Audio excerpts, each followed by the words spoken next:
Hello all, welcome to super notes. അപ്പം നിങ്ങളിപ്പോൾ ഈ തമ്മിൽ കാണുന്ന പോലെ തന്നെ പോലീസ് ഫിസിക്കലിന് പോയിട്ട് വന്ന എൻ്റെ കുറച്ച് അനുഭവങ്ങൾ പങ്കുവയ്ക്കാനാണ് ഞാനിപ്പോൾ നിങ്ങളുടെ മുമ്പിൽ ഇരിക്കുന്നത്. അപ്പോൾ 593/2023 എന്ന നോട്ടിഫിക്കേഷൻ്റെ ഫിസിക്കലാണ് ഇപ്പോൾ നടന്നുകൊണ്ടിരിക്കുന്നത്, 7-ാം തീയതി മുതൽ 15-ാം തീയതി വരെ. അപ്പോൾ എനിക്ക് രണ്ടാമത്തെ ടേണിലായിരുന്നു ഫിസിക്കൽ. 8/1/2025 SAP ഗ്രൗണ്ടിൽ വെച്ചായിരുന്നു ഫിസിക്കൽ. ഞാനത് ക്ലിയർ ചെയ്ത ആളാണ്. അപ്പോൾ എനിക്ക് നിങ്ങളോടായിട്ട് പറയാനുള്ളത്, ഫിസിക്കലിന് നമ്മൾ പോകുമ്പോൾ ശ്രദ്ധിക്കേണ്ട കുറച്ച് കാര്യങ്ങളാണ്. ഒപ്പം ഫിസിക്കൽ എങ്ങനെയാണ് എനിക്ക് നടത്തിയെന്നുള്ള അനുഭവം കൂടെയാണ് എനിക്ക് നിങ്ങളോട് പറയാനുള്ളത്. അതോടൊപ്പം ഫിസിക്കൽ ചെയ്യുന്നതിന് മുമ്പ് എൻ്റെ ശരീരഭാരം എത്രയായിരുന്നു, ഫിസിക്കൽ ചെയ്തപ്പോൾ ഇപ്പോൾ നിങ്ങളുടെ മുമ്പിൽ ഇരിക്കുമ്പോൾ എൻ്റെ ശരീരഭാരം എത്രയാണ് എന്നുള്ള കാര്യങ്ങളാണ്. ഞാൻ സ്വീകരിച്ച ഡയറ്റ്, മാർഗങ്ങൾ, ഞാൻ എങ്ങനെയാണ് അതിനുവേണ്ടി പ്രിപ്പയർ ചെയ്തത് എന്നുള്ള കാര്യങ്ങൾ കുറച്ചൊന്ന് ബ്രീഫ് ചെയ്ത് നിങ്ങളുമായിട്ട് സംസാരിക്കാനാണ് ഞാനിപ്പോൾ നിങ്ങളുടെ മുമ്പിൽ ഇരിക്കുന്നത്. അപ്പൊ ആദ്യമായിട്ട് തന്നെ ഇതിന്റെ ഒരു പരീക്ഷ നടന്നത് 2024 ജൂൺ മാസം 8-ാം തീയതിയാണ്. അപ്പൊ ആ പരീക്ഷ എഴുതി കഴിഞ്ഞിട്ട് ഏകദേശം എഴുതി കഴിയുമ്പോൾ തന്നെ എനിക്ക് എൻ്റെ ശരീരഭാരം എന്ന് പറയുന്നത് 80 കിലോഗ്രാം ഉണ്ടായിരുന്നു.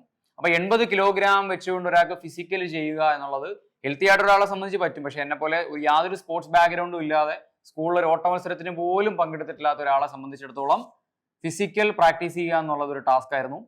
അങ്ങനെ ഞാൻ ഫിസിക്കൽ പ്രാക്ടീസ് സ്റ്റാർട്ട് ചെയ്തു. ഏകദേശം ഒരു മാസമൊക്കെ കഴിയുമ്പോൾ തന്നെ ഒരു 3 കിലോയോളം മാത്രം എനിക്ക് കുറയ്ക്കാൻ സാധിച്ചുള്ളൂ. എനിക്ക് ഐറ്റംസ് ഒന്നും കിട്ടി തുടങ്ങിയിരുന്നില്ല, കാരണം എനിക്ക് ബോഡിക്ക് സ്ട്രെങ്ത് ഇല്ലായിരുന്നു. അങ്ങനെ നിരന്തരമായ പ്രാക്ടീസിലൂടെയാണ് ശരിക്കും പറഞ്ഞാൽ ഫിസിക്കലിന്റെ ഒരു ജേണി തന്നെ മുന്നോട്ട് പോയത്. അപ്പം നിങ്ങൾ പോലീസ് എക്സാം എഴുതാൻ ആഗ്രഹിക്കുന്ന ആൾക്കാർ, അല്ലെങ്കിൽ എഴുതിയിട്ട് ഫിസിക്കൽ കാത്തു നിൽക്കുന്ന ആൾക്കാരുണ്ടാവും. അപ്പൊ എഴുതാൻ പോകുന്ന ആൾക്കാരോട് ഒരു കാര്യം പറയാനുള്ളതെന്ന് പറഞ്ഞാൽ, ഈ പരീക്ഷയുടെ ഒരു ചെറിയ ടഫ്നെസ്സിനെ പറ്റിയാണ്. നിങ്ങൾക്കറിയാം, ഇത് +2 ലെവൽ എക്സാം ആണെങ്കിൽ പോലും അത്യാവശ്യം നല്ല ലെവലിലുള്ള ചോദ്യങ്ങൾ നിങ്ങൾക്ക് പ്രതീക്ഷിക്കാവുന്ന ഒരു പരീക്ഷയാണ് സിവിൽ പോലീസ് ഓഫീസറിന്റെ പരീക്ഷ. അത് കഴിഞ്ഞ പരീക്ഷയിൽ നമ്മൾ കണ്ടതാണ്. കട്ട് ഓഫും പരീക്ഷ എത്ര കടുപ്പിച്ചാൽ പോലും കട്ട് ഓഫ് എന്നുള്ളത് വളരെ ഉയർന്നു തന്നെ പൊയ്ക്കൊണ്ടിരിക്കുന്ന ഒരു സാഹചര്യമാണ് നമ്മൾ കാണുന്നത്. കാരണം 2022 നോട്ടിഫിക്കേഷന്റെ SAP കട്ട് ഓഫ് 45.67 ആയിരുന്നപ്പോൾ 2023 നോട്ടിഫിക്കേഷൻ ഞാനിപ്പോൾ ക്ലിയർ ചെയ്ത ഈ ഫിസിക്കലിന്റെ പരീക്ഷയുടെ കട്ട് ഓഫ് എന്ന് പറയുമ്പോൾ 51 മാർക്കായിരുന്നു. അപ്പൊ ഇനി വരുന്ന 2024 ഇപ്പോൾ നിലവിൽ വിളിച്ചിട്ടുള്ള നോട്ടിഫിക്കേഷൻ സംബന്ധിച്ചിടത്തോളം നിങ്ങൾക്ക് പരീക്ഷ കഴിഞ്ഞ് വരുന്ന കട്ട് ഓഫ് എന്ന് പറയുന്നത് ഇതിലും കൂടാനായിരിക്കാം ഒരുപക്ഷെ സാധ്യത. പക്ഷേ നമ്മൾ കട്ട് ഓഫിനെ പറ്റി ഭയചിത്തരാകാതെ നമ്മൾ എങ്ങനെയാണ് നമ്മുടെ പ്രയത്നം മുന്നോട്ട് കൊണ്ടുപോകുക എന്നുള്ള കാര്യമാണ് നിങ്ങൾ ചിന്തിക്കേണ്ടത്, ഒന്നാമത്തെ കാര്യം.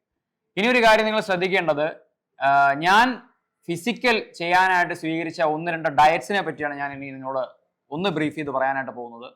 ശരിക്കും ഞാൻ എൻ്റെ ഡയറ്റ് സ്റ്റാർട്ട് ചെയ്യുന്ന ഒക്ടോബർ മാസം 16-ാം തീയതിയാണ്. അതുവരെ എനിക്ക് 77 കിലോ ശരീരഭാരം ഉണ്ടായിരുന്നു. 3 കിലോ മാത്രമേ കുറഞ്ഞുള്ളൂ. അത് എനിക്ക് കൃത്യമായൊരു ഡയറ്റ് ഫോളോ ചെയ്തുകൊണ്ടല്ല, അത്രമാത്രം വർക്കൗട്ട്സ് ചെയ്തുകൊണ്ടാണ്. പക്ഷേ വർക്കൗട്ട്സിന്റെ കൂടെ നമ്മൾ കൃത്യമായ ഡയറ്റ് ഉണ്ടെങ്കിൽ മാത്രമേ നമുക്ക് ബോഡി സ്ട്രെങ്തൻ ആവുകയും അതനുസരിച്ച് നമുക്ക് ബോഡി വഴക്കിയെടുക്കാൻ, ഇവന്റ്സ് ഓറിയന്റഡ് ആയിട്ട് നമുക്ക് വഴക്കിയെടുക്കാൻ സാധിക്കുകയും ചെയ്യുന്നുള്ള ഒരു തിരിച്ചറിവ് എനിക്കുണ്ടായി.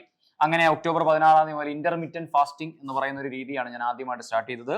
എൻ്റെ കുറച്ച് ഈറ്റിംഗ് വിൻഡോസ് ഉണ്ട്. 20:4, 8:16, പിന്നെ 6:14, അങ്ങനെ കുറച്ച് ഈറ്റിംഗ് വിൻഡോസ് ഉണ്ട്. ഞാൻ ആദ്യം സ്റ്റാർട്ട് ചെയ്തപ്പോൾ എടുത്ത 8:16 എന്നൊരു ഈറ്റിംഗ് വിൻഡോ ആണ്. ഇതിൽ 18 മണിക്കൂർ ഫുഡ് കഴിക്കാതിരിക്കുകയും 8 മണിക്കൂർ വളരെ ലോ കാർബുള്ള, പിന്നെ ഫാറ്റി അല്ലാത്ത, പിന്നെ ഈ പറഞ്ഞ ഷുഗർ കട്ട് ചെയ്തുകൊണ്ടുള്ള ഒരു മെനു ആയിരുന്നു, ഫ്രൂട്ട്സ് ആഡ് ചെയ്തുകൊണ്ടുള്ള ഒരു മെനു ആയിരുന്നു ഞാൻ തുടക്കത്തിൽ. അപ്പം ആദ്യമായിട്ട് ഞാൻ ഈ പറയുന്ന പോലെ തന്നെ നിങ്ങൾക്ക് എല്ലാവർക്കും അറിയാനുള്ള കടല, പിന്നെ പയർ, ഇങ്ങനെയുള്ള ഐറ്റംസ് ആയിരുന്നു. പിന്നെ മുട്ടയുടെ വെള്ള, ധാരാളം വെള്ളം കുടിക്കുമായിരുന്നു. ഒരു ദിവസം 4 മുതൽ 5 ലിറ്റർ വരെ വെള്ളം കുടിക്കുമായിരുന്നു. കാരണം നമ്മൾ ഇത്രയും ഫുഡ് ഇല്ലാതെ ഇരിക്കുമ്പോൾ തന്നെ ജോലി ചെയ്യുന്ന ഒരാളിനെ സംബന്ധിച്ചിടത്തോളം വളരെ സാച്ചുറേറ്റഡ് ആയിട്ട് പോകുന്ന ഒരു സാഹചര്യമായിരുന്നു. അപ്പോൾ നമ്മൾ എപ്പോഴും ഹൈഡ്രേറ്റ് ആയിട്ട് ഇരിക്കണം എന്നുള്ളത് കൊണ്ടാണ് ഞാൻ 4 മുതൽ 5 ലിറ്റർ വരെ 1 ലിറ്റർ ഒരു ദിവസം കൺസ്യൂം ചെയ്ത വെള്ളം. അങ്ങനെയാണ്. ആദ്യം കുറച്ച് ബുദ്ധിമുട്ടായിരുന്നു. പിന്നെ ചായ അല്ലെങ്കിൽ കഫൈൻ പ്രോഡക്ട്സ് കുടിക്കുമായിരുന്നെങ്കിൽ പോലും അത് വിത്തൗട്ട് ഷുഗർ ആണ് നമ്മളത് ചെയ്തത്. അപ്പം നമുക്ക് ആ ഒരു എനർജി ടോട്ടലി കിട്ടും. പിന്നെ ഈ പറഞ്ഞ പോലെ എക്സർസൈസ് എന്ന് പറയുമ്പോൾ ഒരു ദിവസം ഒരു 2 മുതൽ 3 മണിക്കൂർ വരെയൊക്കെ, അത്രയും നിങ്ങൾ ചെയ്യണമെന്നല്ല ഞാൻ പറഞ്ഞു. ഞാൻ എൻ്റെ ബോഡിയെ കണ്ടീഷൻ ചെയ്യാൻ വേണ്ടി ഓരോ ബോഡി ഓരോ ലെവലാണ്. അങ്ങനെ കണ്ടീഷൻ ചെയ്ത് ഏകദേശം 6 മാസത്തോളമുള്ള ഒരു പ്രാക്ടീസിനൊടുവിലാണ് ഞാൻ ഫിസിക്കൽ ചെയ്യാൻ യോഗ്യനായത്. അങ്ങനെ ഒരു 6 മാസം കഴിഞ്ഞിട്ടാണ് എനിക്ക് ഫിസിക്കൽ വന്നത്. ഫിസിക്കൽ ചെന്നപ്പോൾ ഞാൻ കണ്ട കാഴ്ച എന്ന് പറയുമ്പോൾ, ഞാൻ വീട്ടിൽ നിന്ന് പോകുമ്പോൾ കുറച്ച് ആനുകൂല്യമൊക്കെ പ്രതീക്ഷയാണ് പോയത്. എന്തെങ്കിലുമൊക്കെ ചെറിയൊരു ഇളവ് കിട്ടുമായിരിക്കും എന്നുള്ളൊരു ആനുകൂല്യം. പക്ഷേ അത്തരത്തിലുള്ള ഒരു ഇളവും PSCയുടെ ഭാഗത്തുനിന്ന് ഉണ്ടായിട്ടില്ല. കറക്റ്റ് ആയിട്ടാണ് അവർ ഫിസിക്കലി ചെയ്തതെന്നുള്ളതാണ് എനിക്ക് ബോധ്യപ്പെട്ടത്. സ്ട്രിക്റ്റ് ആയിരുന്നു, നല്ല സ്ട്രിക്റ്റ് ആയിരുന്നു. കാരണം നമ്മൾ ഒരു 100 മീറ്റർ ഓടാൻ വേണ്ടി നിൽക്കുമ്പോൾ തന്നെ ആദ്യത്തെ നമുക്കൊരു ഇത് വരുന്നു, ഇൻസ്ട്രക്ഷൻ വരുന്നു കൃത്യമായിട്ട് നിങ്ങൾ റെഡി വിസിലിന് നിങ്ങൾ ഓടി അത് പാസ് ചെയ്ത് പോവുക എന്നുള്ളത്. ഞാൻ നിങ്ങളോട് ആദ്യമേ പറഞ്ഞിരുന്നു ഞാനൊരു സ്പോർട്സ് ബാക്ക്ഗ്രൗണ്ട് ഇല്ലാത്ത ഒരാളാണ്. ഓട്ട മത്സരത്തിന് സ്കൂളിൽ ഒന്നും പങ്കെടുത്തിട്ടില്ലാത്ത ഒരാളെന്നുള്ള നിലയിൽ ഞാൻ ആ ഓട്ട മത്സരം ആദ്യം ഓടി കയറിയത് ഞാനാണ്. അത് എനിക്ക് തന്നെ അത്ഭുതമായി പോയി. പക്ഷെ ആ ഒരു 100 മീറ്റർ നമ്മൾ ക്ലിയർ ചെയ്തപ്പോൾ തന്നെ നമ്മുടെ മനസ്സിലൊരു ഒരു ഒരു ഒരു കിക്ക് വന്നു. നമുക്കിത് സാധിക്കും എന്നുള്ളൊരു കിക്ക് വന്നു. പിന്നീട് അടുത്ത ഇനം ഹൈ ജമ്പ് ആയിരുന്നു. എൻ്റെ ഐറ്റം അല്ല, ഞാനത് ചെയ്തിട്ട് ക്ലിയർ ചെയ്തിട്ടൊന്നുമില്ല. ഞാൻ പ്രാക്ടീസ് ചെയ്യുന്ന സ്ഥലത്ത് ഞാൻ അങ്ങനെ ക്ലിയർ ചെയ്തിട്ടുള്ള ഒരു ഐറ്റമാണ്. പക്ഷെ ഫിസിക്കലിന് പോയി ഫസ്റ്റ് ചാൻസിൽ അത് ക്ലിയർ ചെയ്യാൻ സാധിച്ചു. അത് ഒരു ഓൾട്ടർനേറ്റീവ്, ഒരു ഗോഡ്സ് ഓൾട്ടർനേറ്റീവ് എന്ന് പറയുന്ന പോലെ ഒരു സംഭവമായിട്ടാണ് ഞാൻ അതിനെ കണക്കാക്കുന്നത്. പിന്നെ മൂന്നാമത്തെ ഇനമായിട്ടുള്ള ലോങ് ജമ്പിലേക്കായിരുന്നു എൻ്റെ ഒരു പ്രയാണം എന്ന് പറയുമ്പോൾ. 3 ചാൻസ് ആണ്. 2 ചാൻസിൽ എനിക്ക് ക്ലിയർ ചെയ്യാൻ സാധിച്ചില്ല, 3ാമത്തെ ചാൻസിലാണ് സാധിച്ചത്. കാരണം ലോങ് ജമ്പിൽ നമ്മൾ എടുക്കുന്ന റണ്ണപ്പ് ഒക്കെ നമ്മൾ പ്രത്യേകം ശ്രദ്ധിക്കേണ്ടതായിട്ടുണ്ട്. റണ്ണപ്പിലേക്ക് നമ്മൾ എടുക്കുന്ന സ്പീഡ്, അവിടെ നമ്മൾ ടേക്ക് ഓഫ് ലൈനിൽ നമ്മൾ ചാടുന്ന രീതി, 4.57 മീറ്റർ ആണ് നിങ്ങൾ അതിൽ ക്ലിയർ ചെയ്യേണ്ടതായിട്ടുള്ളത്.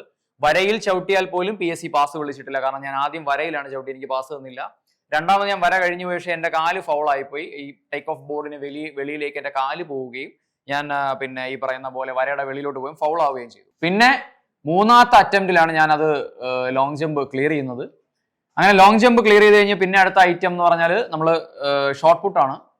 ഷോർട്ട് പുട്ട് എന്ന് പറയുന്നത് 7.24 കിലോഗ്രാം ഉള്ള ഷോർട്ട് പുട്ടാണ്. നമ്മൾ 6.10 മീറ്റർ എറിയേണ്ടതായിട്ടുള്ളത്.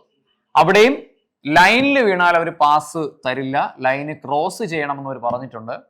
അപ്പൊ ലൈനിൽ വീണ ആരെയും പാസ്സാക്കില്ല. കാരണം ആദ്യം എൻ്റെ കയ്യിൽ നിന്നും ഷോട്ട് സ്ലിപ്പായിട്ടാണ് പോയത്. ഷോട്ട് പിടിക്കേണ്ട ഒരു രീതിയുണ്ട്, അപ്പം അത് മാറി സ്ലിപ്പായിട്ടാണ് എൻ്റെ അടുത്തുനിന്ന് പോയത്. അതിന് എനിക്കത് ക്ലിയർ ചെയ്യാൻ സാധിച്ചില്ല. 2ാമത്തെ ചാൻസിലാണ് ഞാനത് നല്ല ഒരു ആംബിയറിൽ അത് എറിയുകയും ഫോഴ്സ് ചെയ്യുക, അത് വരയുടെ വെളിയിൽ വീഴുകയും ഞാൻ പാസ്സാവുകയും ചെയ്തു.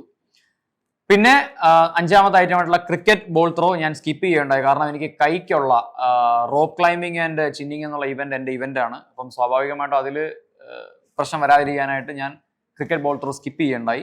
നിങ്ങളും ക്രിക്കറ്റ് ബോൾ ത്രോ എറിയുമെന്ന് ആത്മവിശ്വാസമുള്ള ആൾക്കാർ, നല്ല കൈവഴക്കമുള്ള ആൾക്കാർ, ക്രിക്കറ്റ് കളിക്കുന്ന ആൾക്കാർ മാത്രമേ എറിയാവൂ. പിന്നെ നിങ്ങൾ നിങ്ങളുടെ ഗ്രൗണ്ടിൽ 50 മീറ്ററിന് മുകളിൽ ഒരു 55 മീറ്റർ ഒക്കെ എറിഞ്ഞ് പ്രാക്ടീസ് ഉള്ള ആൾക്കാർ മാത്രമേ ടെസ്റ്റിൻ്റെ അന്ന് പോയി ബോൾ ത്രോ ചെയ്യാവൂ. അത് മാക്സിമം 1 ചാൻസ് എടുക്കാവൂ. കാരണം കൂടുതൽ ചാൻസ് എടുക്കും തോറും നിങ്ങളുടെ കൈ ടയർഡ് ആവുകയും നിങ്ങൾക്ക് റോപ്പ് ക്ലൈമ്പിങ്ങും ചിന്നിങ്ങും പോലുള്ള ഇവന്റ്സ് ചെയ്യാൻ സാധിക്കുകയില്ല. അതുകൊണ്ട് നിങ്ങൾ ശ്രദ്ധിക്കുക. അപ്പൊ അങ്ങനെ എൻ്റെ ഇവന്റ് എല്ലാം ഞാൻ 4 ഇവന്റ് ഓൾറെഡി പാസ്സായ കാര്യം പറഞ്ഞു.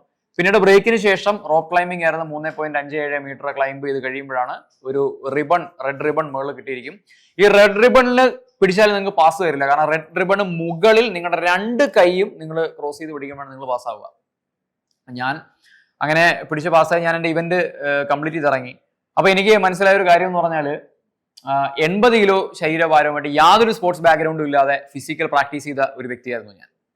അപ്പൊ എനിക്ക് കേരള പോലീസിന്റെ 1 സ്റ്റാർ ഫിസിക്കൽ റേറ്റ് നേടാൻ സാധിച്ചിട്ടുണ്ടെങ്കിൽ എന്നെ കാണുന്ന ആൾക്കാർ, നിങ്ങളുടെ ശരീരഭാരം എത്രയോ ആയിക്കോട്ടെ, നിങ്ങളുടെ എന്താ പറയാ, നിങ്ങളുടെ ആഗ്രഹം എന്നുള്ളത് ശക്തമാണെങ്കിൽ നിങ്ങൾ തന്നെ ഓട്ടോമാറ്റിക്കായിട്ട് നിങ്ങൾ ഒരുപാട് കാര്യങ്ങൾ സാക്രിഫൈസ് ചെയ്യും. നമ്മൾ എന്തൊക്കെ കാര്യങ്ങൾ സാക്രിഫൈസ് ചെയ്യുന്നു അതിന്റെ ഫലം നമുക്ക് ഉണ്ടാവും എന്നുള്ളതാണ് എൻ്റെ ഈ ഒരു ഫിസിക്കൽ ജേർണി എന്ന് ഞാൻ മനസ്സിലാക്കിയ കാര്യമാണ്. ഞാൻ ഭക്ഷണം കഴിക്കാൻ ഒരുപാട് ഇഷ്ടമുള്ള ആളായിരുന്നു. ഞാൻ ഇന്റർമിറ്റന്റ് ഫാസ്റ്റിംഗ് പോലുള്ള ഫാസ്റ്റിംഗ് മെത്തേഡ്സും ഷുഗർ കട്ടിങ് പോലുള്ള മെത്തേഡ്സും പിന്നെ അങ്ങനെയുള്ള ഒരുപാട് കാര്യങ്ങളിലൂടെയാണ് മുന്നോട്ട് വന്ന് ഇപ്പോൾ ഈ ഒരു ഫിസിക്കൽ നേട്ടം സാധിച്ചത്. നാളെ ജോലി കിട്ടുമോ ഇല്ലയോ എന്നുള്ള ചോദ്യം അവിടെ നിൽക്കട്ടെ, അതല്ല. പക്ഷേ നമ്മൾ ഒരു ഫിസിക്കൽ നേടുക എന്ന് പറയുന്നത് ഒരു വലിയ കാര്യമാണ്. കാര്യം 744 പേര് മാത്രം വന്ന ഒരു ലിസ്റ്റിൽ നിന്ന് ഒരാളായിട്ടാണ് നമ്മൾ പോയി ചെയ്യുന്നത്. നാളെ പരീക്ഷ എഴുതി ഈ ഒരു ഘട്ടത്തിലേക്ക് കടക്കാനിരിക്കുന്ന നിങ്ങളോട് എനിക്ക് പറയാനുള്ളത്, നിങ്ങളുടെ പ്രിപ്പറേഷൻ വളരെ ശക്തമായിട്ടായിരിക്കണം. 40 മാർക്ക് വാങ്ങിച്ചാൽ ഗ്രൗണ്ടിലോട്ട് ഇറങ്ങാമെന്നുള്ളൊരു മനോഭാവത്തിൽ ആരും CPO പഠിക്കേണ്ട. കാരണം കട്ട് ഓഫ് നമുക്ക് കാണിച്ചു തരുന്ന റേഞ്ച് ഗ്രാഫ് വളരെ മുകളിലോട്ടാണ് പൊയ്ക്കൊണ്ടിരിക്കുന്നത്. പിന്നെ എത്ര ആൾക്കാരെ ഉൾപ്പെടുത്തണമെന്നത് PSCയുടെ വിവേചനാധികാരമാണ്, അതിൽ നമുക്കൊന്നും പറയാനില്ല. പക്ഷേ കൃത്യമായ രീതിയിൽ നിങ്ങൾ പഠിക്കേണ്ടതായിട്ടുണ്ട്. നിങ്ങൾ അത്തരത്തിലൊരു പഠനം നിങ്ങൾക്ക് സാധ്യമായെങ്കിൽ മാത്രമേ ടോപ്പിൽ വരാനുള്ളൊരു മാർക്കും അതോടൊപ്പം തന്നെ ഫിസിക്കലും നിങ്ങൾ ചെയ്യേണ്ടതായിട്ടുണ്ട്. നിങ്ങൾ ഈ ഒരു പരീക്ഷ ആഗ്രഹിക്കുമ്പോൾ തന്നെ നിങ്ങൾ ചെറിയ രീതിയിലുള്ള ജോഗിങ് തുടങ്ങുക, നല്ല രീതിയിൽ വെള്ളം കുടിക്കുക, ബോഡി വെയിറ്റ് ഒരുപാടുള്ള ആൾക്കാർ അത് കുറയ്ക്കാനായിട്ട് ശ്രമിക്കുക. ഇന്റർമീഡിയറ്റ് ഫാസ്റ്റിംഗ് പോലെ അല്ലെങ്കിൽ നിങ്ങൾക്ക് ഒരുപാട് കീറ്റോ ഡയറ്റ് പോലുള്ള ഒരുപാട് സംഭവം, ഷുഗർ കട്ടിംഗ് ഒക്കെ നിങ്ങൾക്ക് കിട്ടും. ഇതെല്ലാം എടുത്തുകൊണ്ട് നിങ്ങൾ ആദ്യം നിങ്ങളുടെ ബോഡിക്ക് സെറ്റ് ആകുന്ന ഒരു ഡയറ്റ് പ്ലാൻ സെറ്റ് ചെയ്യുക, പതിയെ കുറയ്ക്കുക.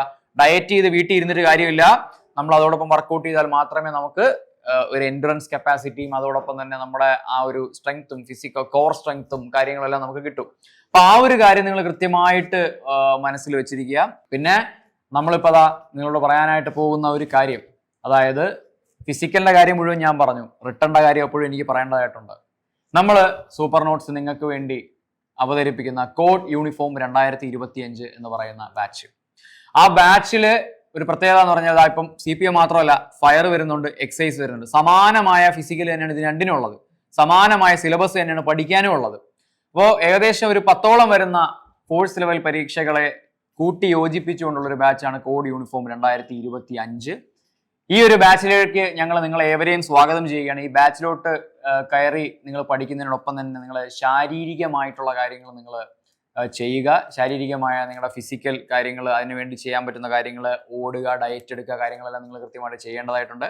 അപ്പോൾ നിങ്ങൾ കൃത്യമായിട്ട് നമ്മുടെ ബാച്ചിലേക്ക് ജോയിൻ ചെയ്യുക. സ്പെഷ്യൽ ടോപ്പിക്സ് മാറി വരുന്ന സ്പെഷ്യൽ ടോപ്പിക്കാണ്. ഇപ്പൊ IPC CRPC എവിഡൻസ് ആക്ട് അല്ല, BNS BNSS BSA വരുന്ന സ്പെഷ്യൽ ടോപ്പിക്സ് ബേസ് ചെയ്തുള്ള ക്ലാസ്സുകൾ ഞങ്ങൾ ഓൾറെഡി ആരംഭിച്ചു കഴിഞ്ഞു. അപ്പോൾ ഇനി അധികം സമയം കളയാതെ, കാരണം അറിയാം PSCയുടെ ഒരു താൽക്കാലിക കലണ്ടർ അനുസരിച്ച് ഏകദേശം ഒരു മെയ് മുതൽ ജൂലൈ വരെയുള്ള സമയത്ത് നമുക്ക് ഇതിന്റെ റിട്ടേൺ എക്സാം പ്രതീക്ഷിക്കാവുന്നതാണ്. പക്ഷെ നിങ്ങൾ നോട്ടിഫിക്കേഷൻ വന്നിട്ട് ഇത്രയും ദിവസമായി. അപ്പൊ ഇനിയും നിങ്ങൾ പഠിക്കാതിരിക്കരുത്, കാരണം പരീക്ഷ, കോമ്പറ്റീഷൻ ഇതെല്ലാം മനസ്സിലുണ്ടാവണം. അതോടൊപ്പം തന്നെ എനിക്കിത് നേടിയെടുക്കാൻ പറ്റുമെന്നൊരു ചിന്താഗതി ഉണ്ടായിരിക്കുക. നിങ്ങളുടെ മുമ്പിൽ ഇപ്പോൾ ഇരിക്കുന്ന എൻ്റെ ശരീരഭാരം എന്ന് പറയുന്നത് വെറും 61 കിലോഗ്രാം മാത്രമേ ഉള്ളൂ. കാരണം അത് കുറയ്ക്കാനായിട്ട് എന്നെ പ്രേരിപ്പിച്ചത് ആ ജോലിയോടുള്ള ആഗ്രഹമാണ്, ഇത് നേടിയെടുക്കണം എന്നുള്ളൊരു ലക്ഷ്യബോധമാണ്. അപ്പോൾ എന്നെ കണ്ടുകൊണ്ടിരിക്കുന്ന എല്ലാവരും, നിങ്ങളെല്ലാവരും കാക്കി അണിയാനായിട്ടിരിക്കുന്ന ആൾക്കാരാണ്. ഒരുപാട് ആൾക്കാർ കാക്കി അണിയും. ഫിസിക്കലിന് പോകാനിരിക്കുന്ന ആൾക്കാരുണ്ട്. ഫിസിക്കൽ പോകാനിരിക്കുന്നവർ നിങ്ങൾ യാതൊരു ദാക്ഷിണ്യവും പ്രതീക്ഷിക്കേണ്ട. കൃത്യമായ പ്രാക്ടീസ്, നിങ്ങളുടെ കഴിവിൽ മാത്രം വിശ്വസിച്ചുകൊണ്ട് നിങ്ങൾ പോവുക, നിങ്ങൾക്ക് വിജയം ലഭിക്കും. അതോടൊപ്പം ഇനി പഠിച്ചുകൊണ്ടിരിക്കുന്ന ആൾക്കാർ, നിങ്ങളെ പഠനം മുതലേ നിങ്ങളെ സഹായിക്കാനായിട്ടാണ്, നിങ്ങളുടെ കൂടെ നിങ്ങൾക്ക് സപ്പോർട്ടായിട്ട് നിൽക്കാനാണ് സൂപ്പർ നോട്ട്സ് ഞങ്ങൾ എല്ലാവരും ഒരു പ്രൂവ് തന്നെ നിങ്ങൾക്കുള്ളത്. ഇത് സിലബസിന്റെ ഫുൾ കംപ്ലീഷൻ, സിലബസ് PSCന് ഏതൊക്കെ രീതിയിൽ എന്തൊക്കെ സെക്ഷൻസ് ആഡ് ചെയ്താൽ എന്തൊക്കെ എടുത്തു കളഞ്ഞാലും അതെല്ലാം നമ്മൾ കവർ ചെയ്യും. കാരണം ഇത് കോൺഫിഡൻസോടെ പറയാനുള്ള കാരണം ഇതിൻ്റെയൊക്കെ മദർ ആക്ട് വെച്ചുകൊണ്ടുള്ള ക്ലാസ്സുകളാണ് നിങ്ങൾക്കായിട്ട് ഞങ്ങൾ പ്രൊവൈഡ് ചെയ്യുന്നത്.